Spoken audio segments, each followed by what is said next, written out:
Moby Dick, or, The Whale. By Herman Melville. Chapter 134. The Chase, Second Day. At daybreak, the three mastheads were punctually manned afresh. "D'ye see him?" cried Ahab after allowing a little space for the light to spread. "See nothing, sir. Turn up all hands and make sail. He travels faster than I thought for, the top-gallant sails! I, they should have been kept on her all night. But no matter, 'tis but resting for the rush. Here, be it said, that this pertinacious pursuit of one particular whale, continued through day into night, and through night into day, is a thing by no means unprecedented in the South Sea fishery.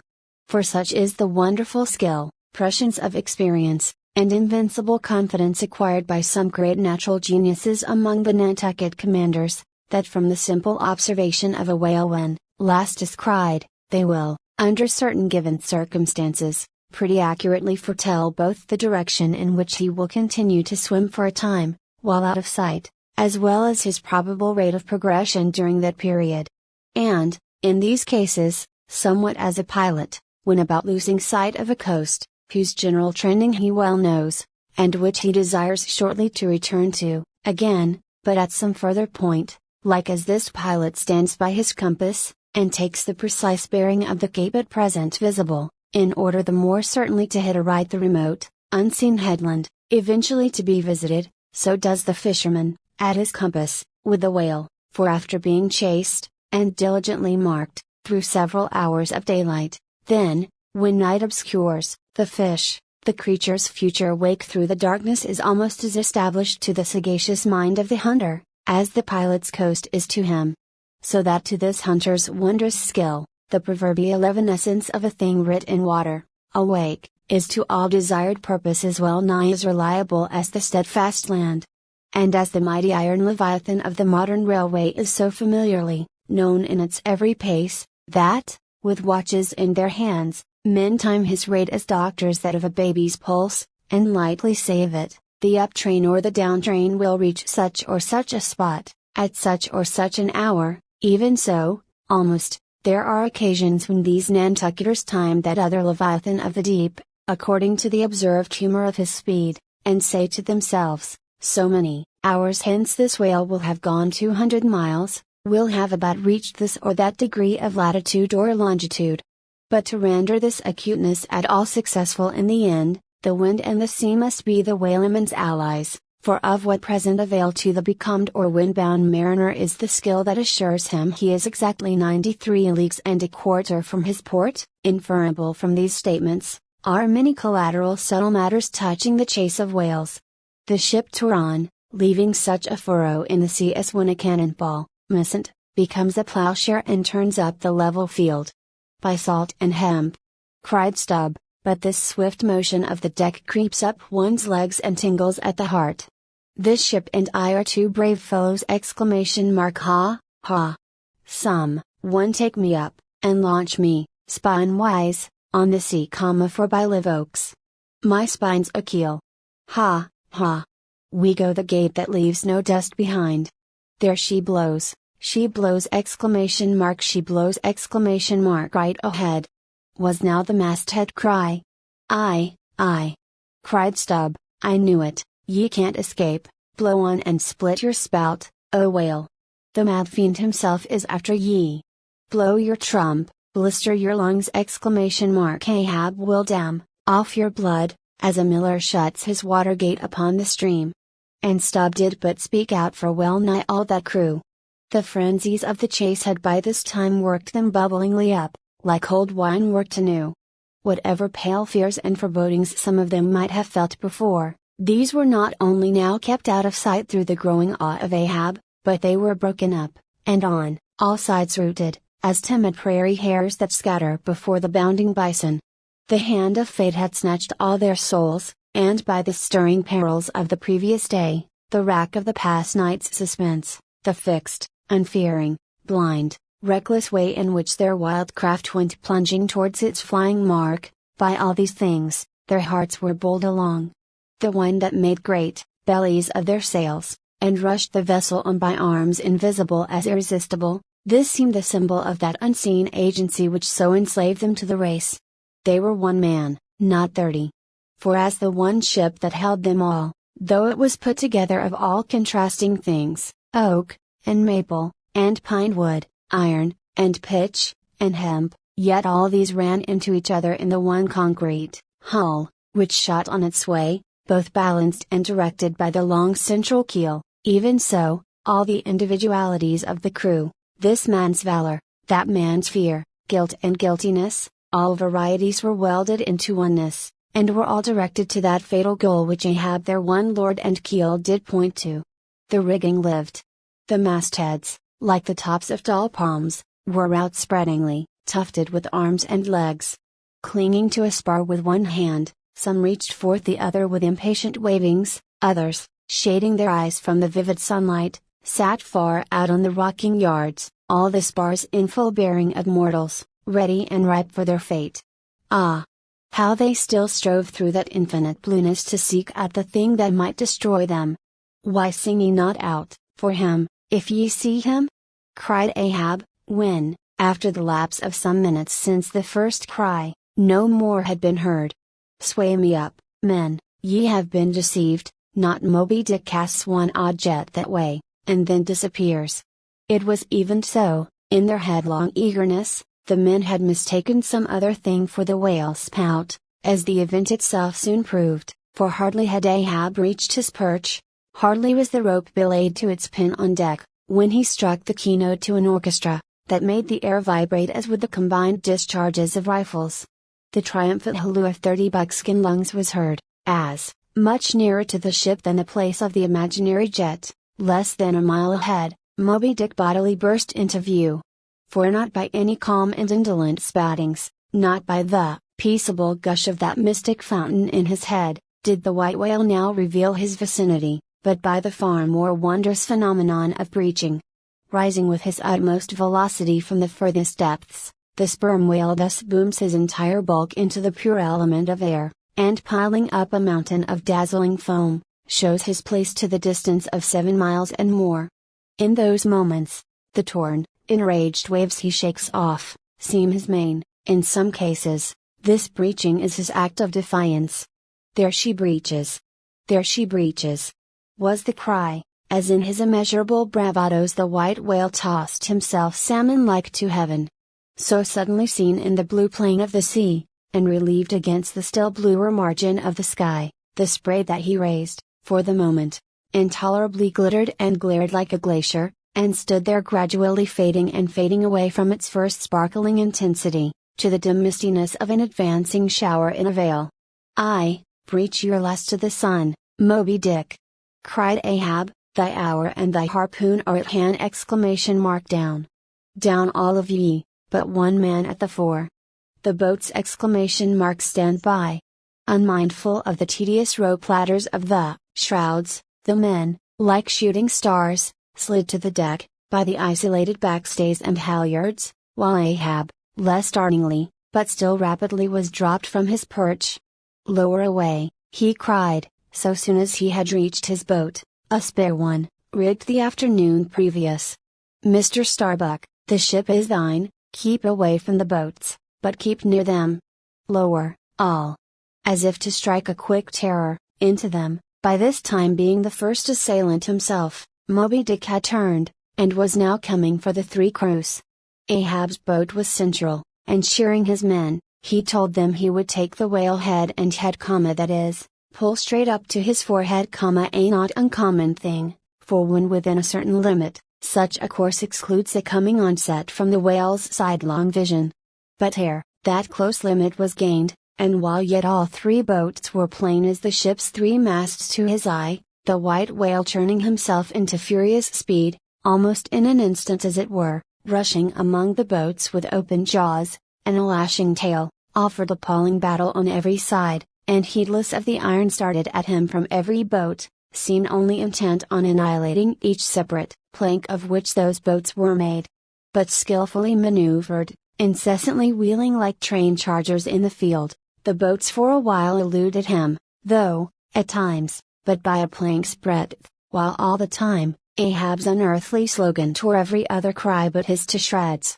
But at last in his untraceable evolutions, the white whale so crossed and recrossed, and in 1,000 ways entangled, the slack of the 3 lines now fast to him, that they foreshortened, and, of themselves, warped the devoted boats towards the planted irons in him, though now for a moment the whale drew aside a little, as if to rally for a more tremendous charge. Seizing that opportunity, Ahab first paid out more line, and then was rapidly hauling and jerking in upon it again, hoping that way to disencumber it, of some snarls, when low exclamation mark a sight more savage than the embattled teeth of sharks.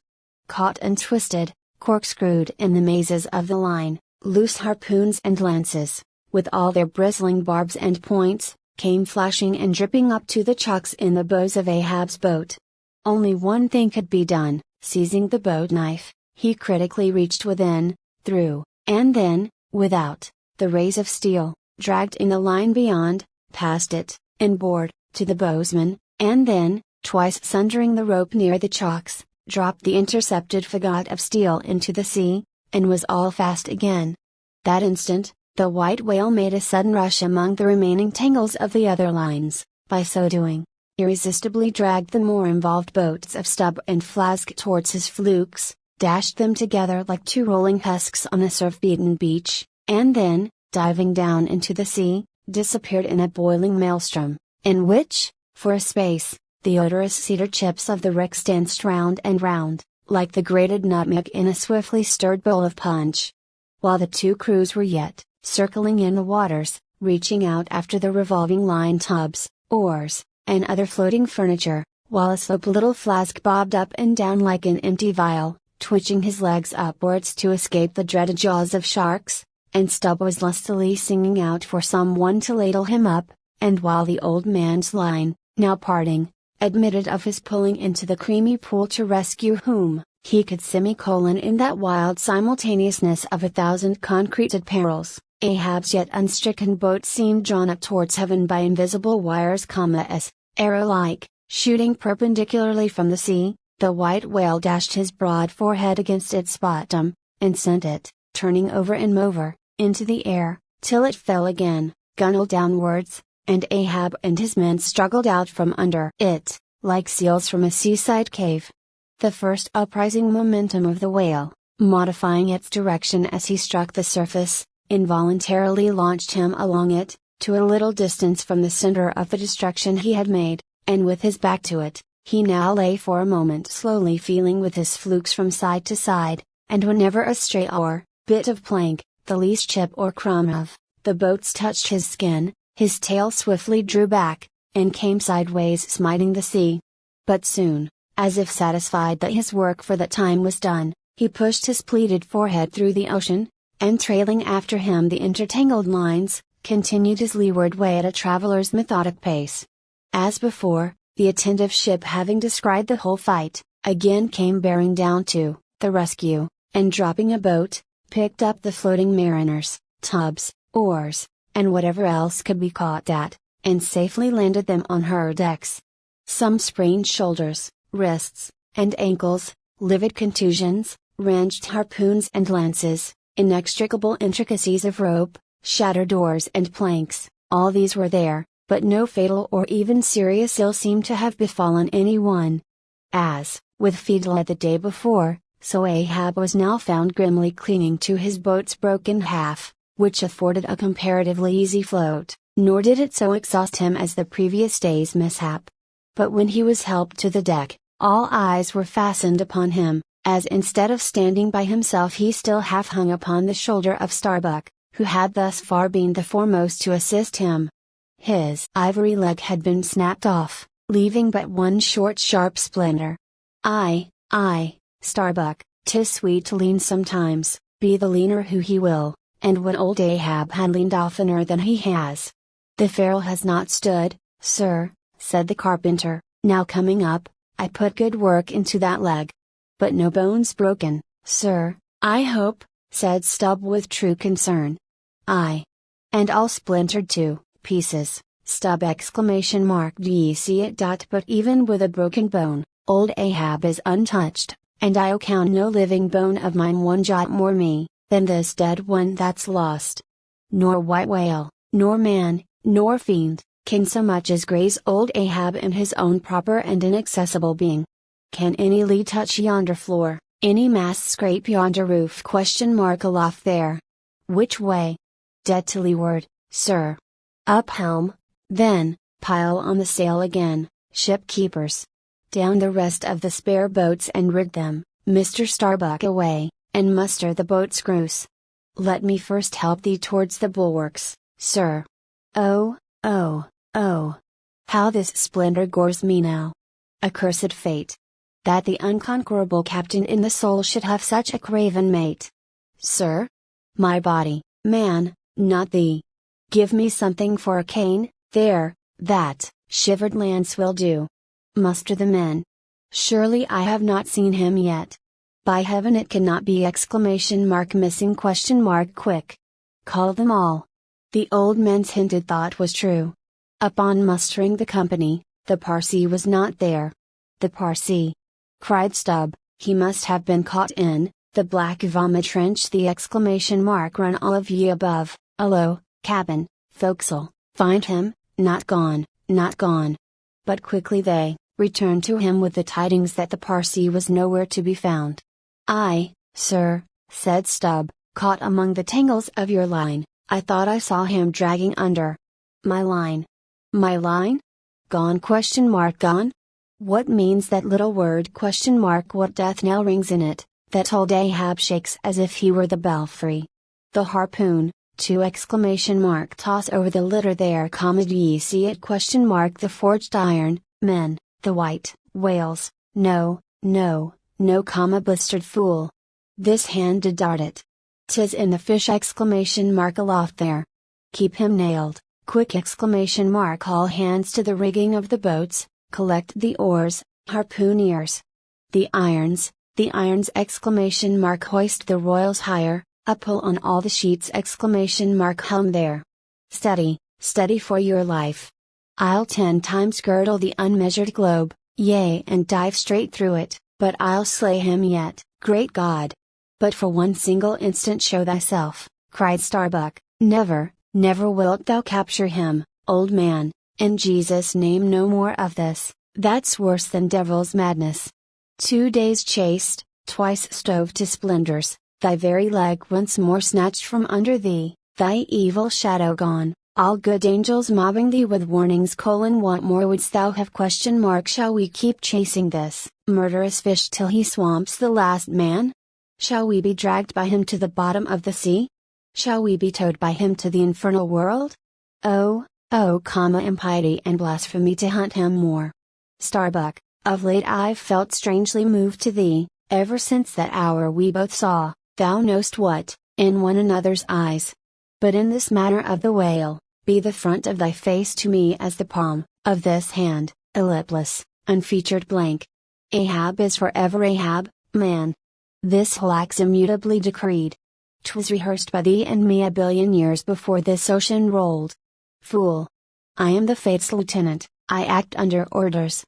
Look thou, underling, that thou obey'st mine. Stand round me, men. Ye see an old man cut down to the stump, leaning on a shivered lance, propped up on a lonely foot. 'Tis Ahab, his body's part, but Ahab's soul's a centipede, that moves upon 100 legs. I feel strained, half stranded, as ropes that tow dismasted frigates in a gale, and I may look so. But ere I break, ye'll hear me crack, and till ye hear that, know that Ahab's hawser tows his purpose yet. Believe ye, men, in the things called omens? Then laugh aloud, and cry encore. For ere they drown, drowning things will twice rise to the surface, then rise again, to sink forevermore. So with Moby Dick, 2 days he's floated, tomorrow will be the 3rd. Aye, men, he'll rise once more, but only to spout his last. D'ye feel brave, men, brave? As fearless fire, cried Stubb. And as mechanical, muttered Ahab. Then as the men went forward, he muttered on, the things called omens. And yesterday, I talked the same to Starbuck there, concerning my broken boat. Oh! How valiantly I seek to drive out of others' hearts what's clinched so fast in mine! The Parsi! Gone, gone? And he was to go before : but still was to be seen again ere I could perish. How's that ? There's a riddle now might baffle all the lawyers backed by the ghosts of the whole line of judges, like a hawk's beak it, becks my brain. I'll solve it, though. When dusk descended, the whale was still in sight to leeward. So once more the sail was shortened, and everything passed nearly as on the previous night, only, the sound of hammers, and the hum of the grindstone was heard till nearly daylight, as the men toiled by lanterns in the complete and careful rigging of the spare boats and sharpening their fresh weapons for the morrow. Meantime, of the broken keel of Ahab's wrecked craft the carpenter made him another leg, while still as on the night before, slouched Ahab stood fixed within his scuttle, his head, heliotrope glance anticipatingly gone backward on its dial, sad due east.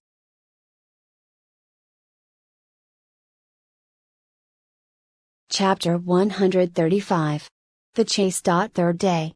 The morning of the third day dawned fair and fresh, and once more the solitary nightman at the foremasthead was relieved by crowds of the daylight lookouts, who dotted every mast and almost every spar. "D'ye see him?"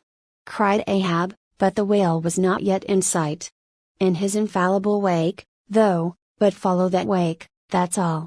Helm there, steady, as thou goest, and hast been going. What a lovely day again!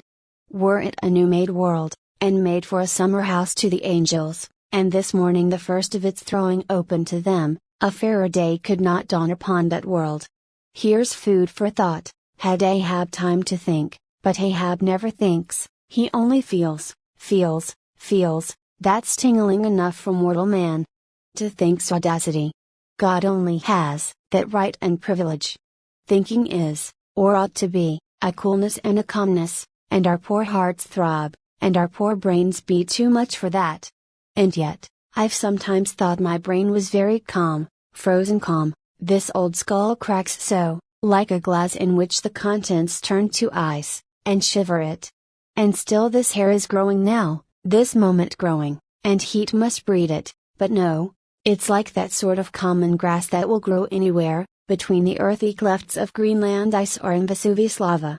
How the wild winds blow it! They whip it about me as the torn shreds of split sails lash the tossed ship they cling to. A vile wind that has no doubt blown ere this through prison corridors and cells, and wards of hospitals, and ventilated them, and now comes blowing hither, as innocent as fleeces. Out upon it, it's tainted.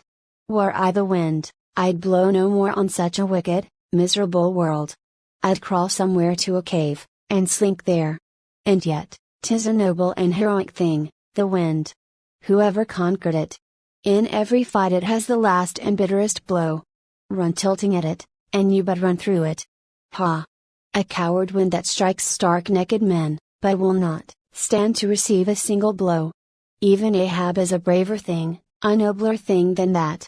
Would now the wind but had a body, but all the things that most exasperate and outrage mortal man, all these things are bodiless, but only bodiless as objects, not as agents.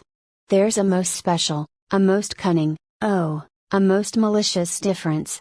And yet, I say again, and swear it now, that there's something all glorious and gracious in the wind. These warm trade winds, at least, that in the clear heavens blow straight on, in strong and steadfast, vigorous mildness, and veer not from their mark, however the baser currents of the sea may turn and tack, and mightiest Mississippis of the land swift and swerve about, uncertain where to go at last.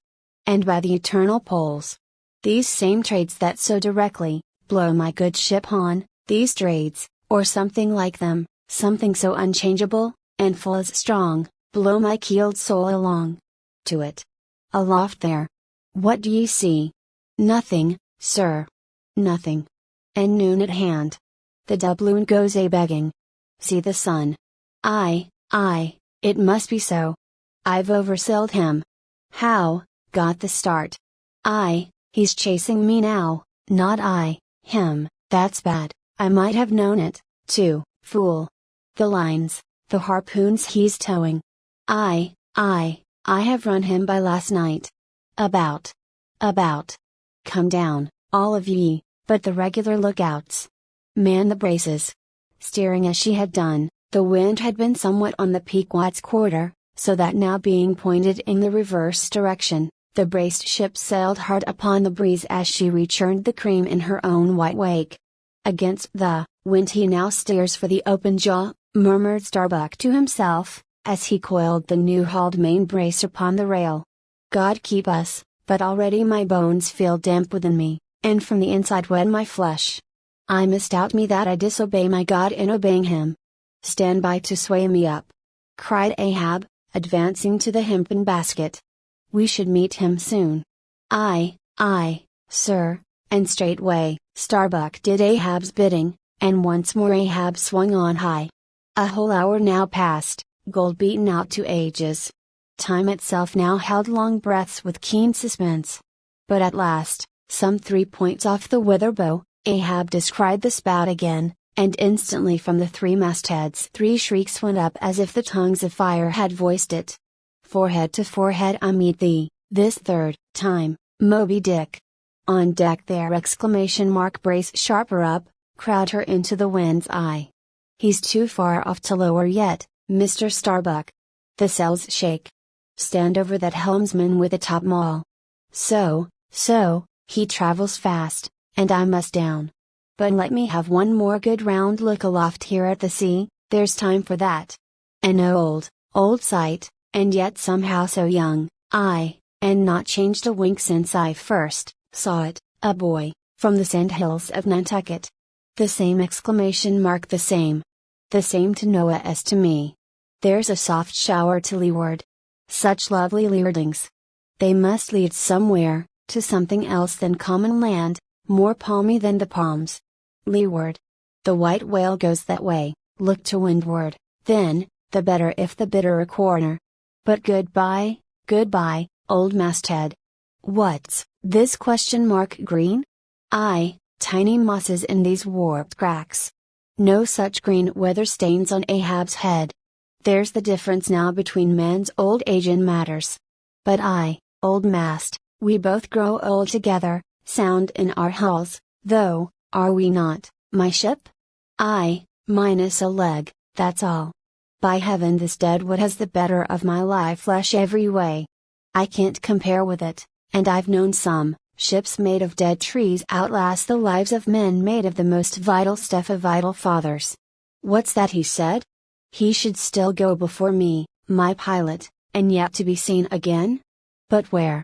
Will I have eyes at the bottom of the sea, supposing I descend those endless stairs?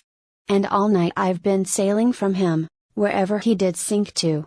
I, like many more thou toldst direful truth, as touching thyself, O Parsee, but, Ahab, there thy shot fell short. Goodbye, masthead, keep a good eye upon the whale, the while I'm gone. We'll talk tomorrow, nay, tonight, when the white whale lies down there, tied by head and tail." He gave the word, and still gazing round him, was steadily lowered through the cloven blue air to the deck. In due time the boats were lowered, but as standing in his shallop's stern, Ahab just hovered upon the point of the descent, he waved to the mate, who held one of the tackle ropes on deck, and bade him pause. "Starbuck." "Sir?" "For the 3rd time my soul's ship starts upon this voyage, Starbuck." "Aye, sir, thou wilt have it so. Some ships sail from their ports, and ever afterwards are missing, Starbuck." "Truth, sir, saddest truth. Some men die at ebb tide, some at low water, some at the full of the flood, and I feel now like a billow that's all one crested comb, Starbuck. I am old, shake hands with me, man." Their hands met, their eyes fastened, Starbuck's tears the glue. "Oh, my captain, noble heart, go not, see, it's a brave man that weeps, how great the agony of the persuasion then." "Lower away!" cried Ahab, tossing the mate's arm from him. "Stand by the crew." In an instant the boat was pulling round close under the stern. "The sharks! The sharks!" cried a voice from the low cabin window there. "Oh master, my master, come back! But Ahab heard nothing, for his own voice was high lifted in, and the boat leapt on. Yet the voice spake true, for scarce had he pushed from the ship, when numbers of sharks, seemingly rising from out the dark waters beneath the hull, maliciously snapped at the blades of the oars, every time they dipped in the water, and in this way accompanied the boat with their bites. It is a thing not uncommonly happening to the whaleboats in those swarming seas, the sharks at times apparently following them in the same prescient way that vultures hover over the banners of marching regiments in the east. But these were the first sharks that had been observed by the Pequod since the white whale had been first descried, and whether it was that Ahab's crew were all such tiger yellow barbarians, and therefore their flesh more musky to the senses of the sharks, a matter sometimes well known to affect them, however it was, they seemed to follow that one boat without molesting the others. "Heart of wrought steel!" murmured Starbuck, gazing over the side, and following with his eyes the receding boat. "Canst thou yet dream boldly to that sight? Lowering thy keel among ravening sharks, and followed by them, open mouthed to the chase, and this the critical third day? For when 3 days flow together in one continuous intense pursuit, be sure the first is the morning, the second the noon, and the third the evening, and the end of that thing, be that end what it may. Oh! My God! What is this that shoots through me, and leaves me so deadly calm, yet expectant, fixed at the top of a shutter? Future things swim before me, as in empty outlines and skeletons, all the past is somehow grown dim. Mary, girl! Thou fadest in pale glories behind me, boy! I seem to see but thy eyes grown wondrous blue.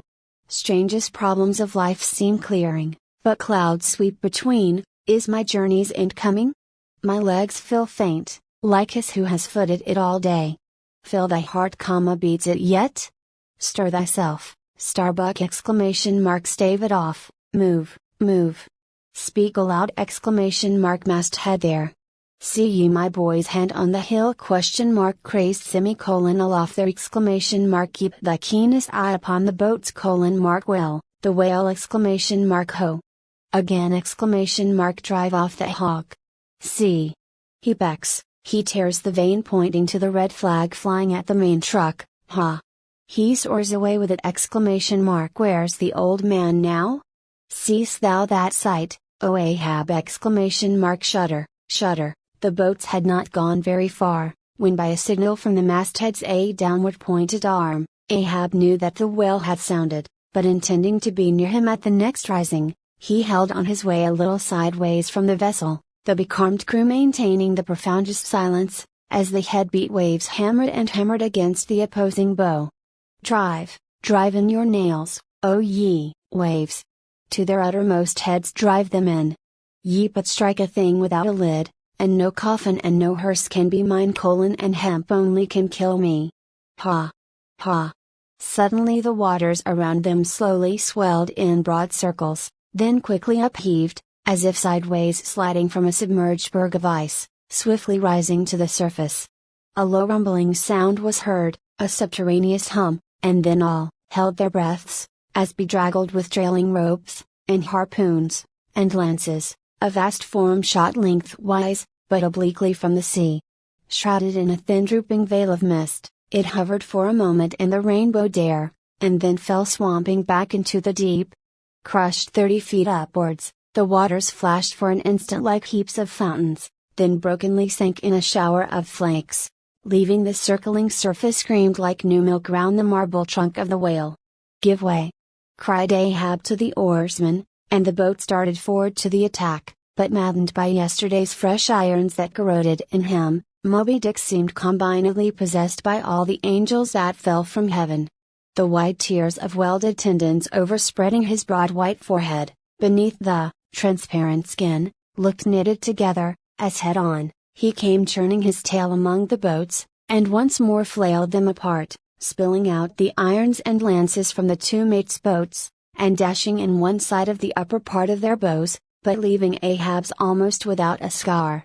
While Daggoo and Queequeg were stopping the strained planks, and as the whale swimming out from them, turned, and showed one entire flank as he shot by them again, at that moment a quick cry went up. Lashed round and round to the fish's back, pinioned in the turns upon turns in which, during the past night, the whale had reeled the involutions of the lines around him. The half-torn body of the Parsee was seen, his sable raiment frayed to shreds, his distended eyes turned full upon old Ahab.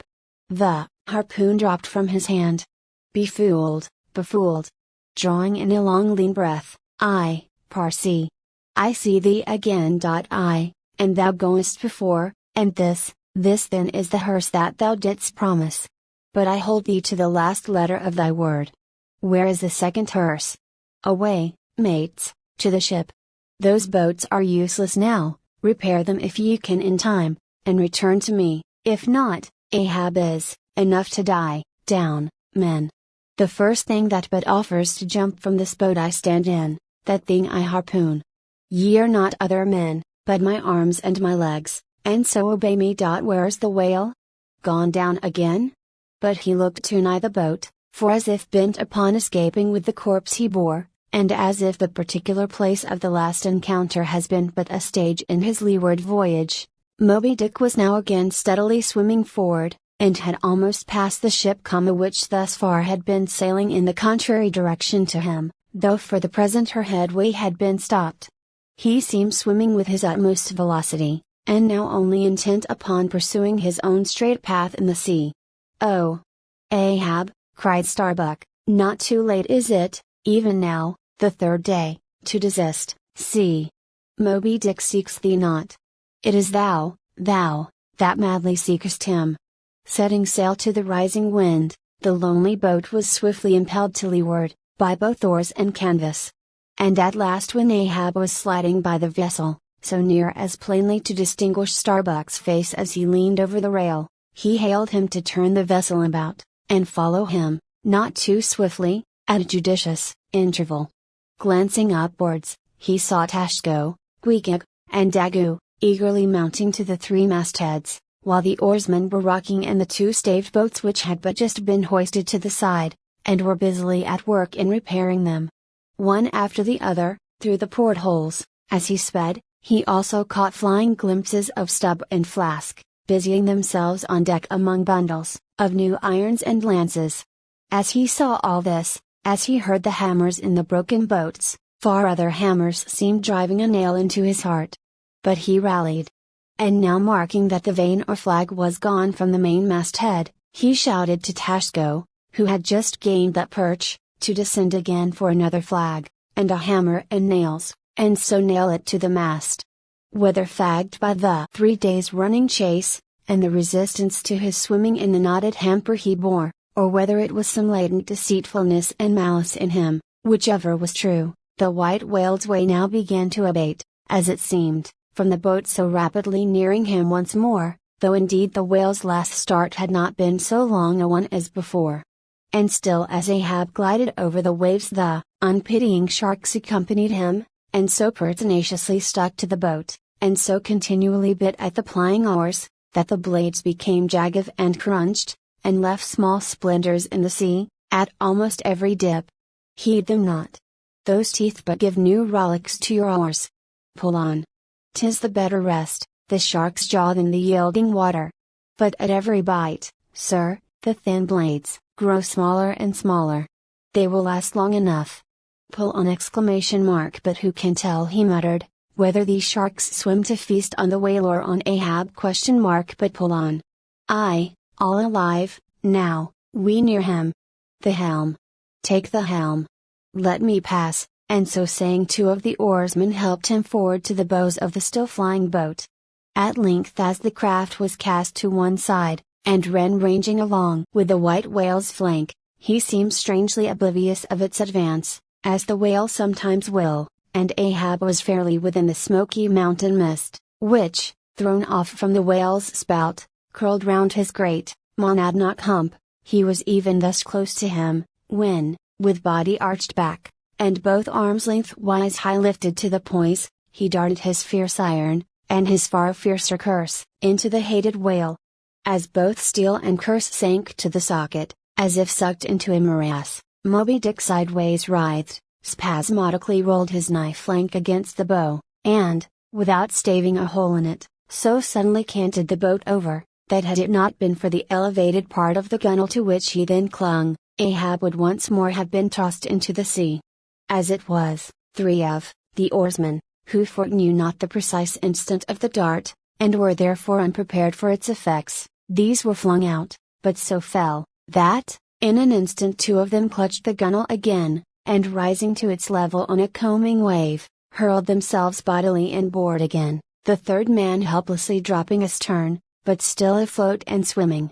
Almost simultaneously, with a mighty volition of ungraduated, instantaneous swiftness, the white whale darted through the weltering sea. But when Ahab cried out to the steersman to take new turns with the line, and hold it so, and commanded the crew to turn round on their seats, and tow the boat up to the mark, the moment the treacherous line felt that double strain and tug, it snapped in the empty air. "What breaks in me? Some sinew," cracks! His hull again, oars! Oars! Burst in upon him. Hearing the tremendous rush of the sea crashing boat, the whale wheeled round to present his blank forehead at bay, but in that evolution, catching sight of the nearing black hull of the ship, seemingly seeing in it the source of all his persecutions, bethinking it may be, a larger and nobler foe, of a sudden, he bore down upon its advancing brow, smiting his jaws amid fiery showers of foam. Ahab staggered, his hand smote his forehead. "I grow blind, hands! Stretch out before me that I may yet grope my way. Is night? The whale! The ship!" cried the cringing oarsman. "Oars! Oars! Slope downwards to thy depths, O sea, that ere it be forever too late, Ahab may slide this last time upon his mark. I see, the ship! The ship! Dash on, my men! Will ye not save my ship?"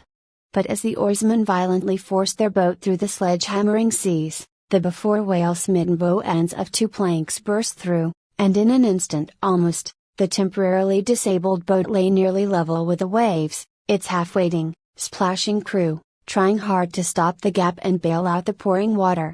Meantime, for that one beholding instant, Tashko's masthead hammer remained suspended in his hand, and the red flag, half wrapping him as with a plaid, then streamed itself straight out from him, as his own forward-flowing heart, while Starbuck and Stubb, standing upon the bowsprit beneath, caught sight of the downcoming monster just as soon as he.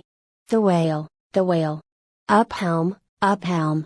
Oh, all ye sweet powers of air, now hug me close! Let not Starbuck die, if die he must, in a woman's fainting fit. Up helm, I say, ye fools, the jaw! The jaw! Is this the end of all my bursting prayers? All my lifelong fidelities? Oh, Ahab, Ahab, lo, thy work! Steady! Helmsman, steady! Nay, nay! Up helm again! He turns to meet us. Oh, his unappeasable brow drives on towards one, whose duty tells him he cannot depart. My God, stand by me now! Stand not by me, but stand under me, whoever you are that will now help Stubb, for Stubb, too, sticks here. I grin at thee, thou grinning whale! Whoever helped Stubb, or kept Stubb awake, but Stubb's own unwinking eye. And now poor Stubb goes to bed upon a mattress that is all too soft, would it were stuffed with brushwood. I grin at thee, thou grinning whale! Look ye, sun, moon, and stars, I call ye assassins of as good a fellow as ever spouted up his ghost. For all that, I would yet ring glasses with ye, would ye but hand the cup. Oh, oh! Oh, oh! Thou grinning whale, but there'll be plenty of gulping soon. Why fly ye not, O Ahab? For me, off shoes and jacket to it, let Stubb die in his drawers. A most mouldy and oversalted death, though cherries. Cherries! Cherries! Oh, flask! For one red cherry ere we die. Cherries? I only wish that we were where they grow. Oh, Stubb, I hope my poor mother's drawn my part pay ere this, if not, few coppers will now come to her, for the voyage is up. From the ship's bows, nearly all the seamen now hung inactive, hammers, bits of plank, lances, and harpoons, mechanically retained in their hands, just as they had darted from their various employments, all their enchanted eyes intent upon the whale, which from side to side strangely vibrating his predestinating head, sent a broad band of overspreading semicircular foam before him as he rushed. Retribution, swift vengeance, eternal malice were in his whole aspect. In spite of all that mortal man could do, the solid white buttress of his forehead smote the ship's starboard bow, till men and timbers reeled. Some fell flat upon their faces. Like dislodged trucks, the heads of the harpooneers aloft shook on their bow-like necks. Through the breach, they heard the waters pour, as mountain torrents down a flume. The ship! The hearse! Exclamation mark the second hearse!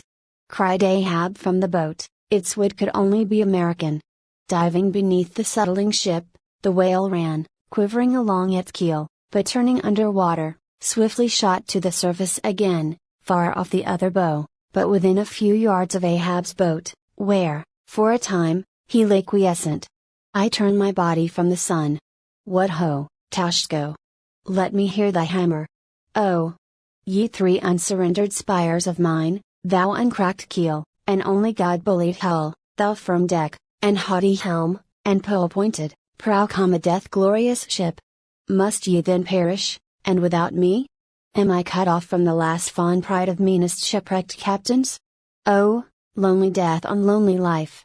Oh, now I feel my topmost greatness lies in my topmost grief. Ho, ho! From all your furthest bounds, pour ye now in, ye bold billows of my whole foregone life, and top this one wild comber of my death. Towards thee I roll, thou, all-destroying but unconquering whale, to the last I grapple with thee, from hell's heart I stab at thee, for hate's sake I spit my last breath at thee. Sink all coffins and all hearses to one common pool. And since neither can be mine, let me then tow to pieces, while still chasing thee, though tied to thee, thou damned whale. Thus, I give up the spear.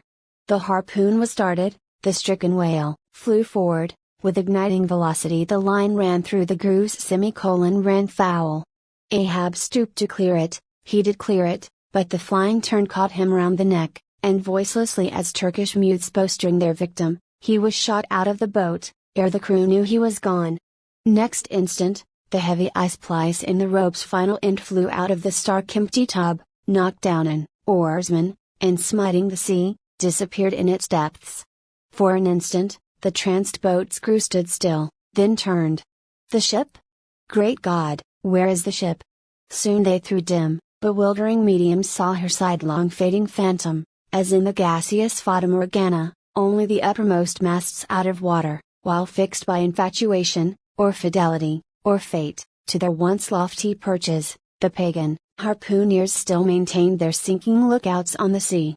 And now, concentric circles seized the lone boat itself, and all its crew, and each floating oar, and every length's pole, and spinning, animate and inanimate, all round and round in one vortex, carried the smallest ship of the Pequod out of sight. But as the last whelmings intermixingly poured themselves over the sunken head of the Indian at the mainmast, leaving a few inches of the erect spar yet visible, together with long streaming yards of the flag, which calmly undulated, with ironical coincidings, over the destroying billows they almost touched at that instant, a red arm in a hammer hovered backwardly uplifted in the open air, in the act of nailing the flag faster and yet faster to the subsiding spar. A skyhawk that, tauntingly had followed the main truck downwards from its natural home among the stars, pecking at the flag, and incommoding Tashko there, this bird now chanced to intercept its broad fluttering wing between the hammer and the wood, and simultaneously feeling that ethereal thrill, the submerged savage beneath, in his death gasp, kept his hammer frozen there, and so the bird of heaven, with archangelic shrieks, and his imperial beak thrust upwards, and his whole captive form folded in the flag of Ahab, went down with her ship, which, like Satan, would not sink to hell till she had dragged a living part of heaven along with her, and helmeted herself with it. Now small fowls flew screaming over the yet yawning gulf, a sullen white surf beat against its steep sides, then all collapsed, and the great shroud of the sea rolled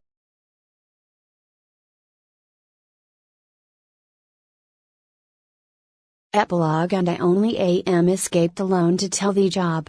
The drama's done. Why then here does anyone step forth ? Because one did survive the wreck.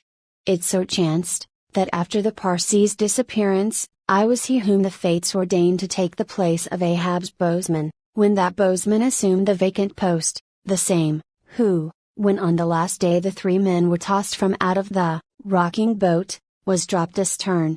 So, floating on the margin of the ensuing scene, and in full sight of it, when the half-spent suction of the sunk ship reached me, I was then, but slowly, drawn towards the closing vortex.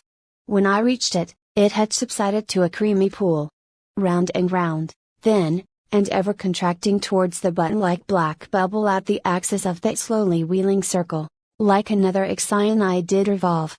Till, gaining that vital center, the black bubble upward burst, and now, liberated by reason of its cunning spring, and, owing to its great buoyancy, rising with great force, the coffin life buoy shot lengthwise from the sea, fell over, and floated by my side.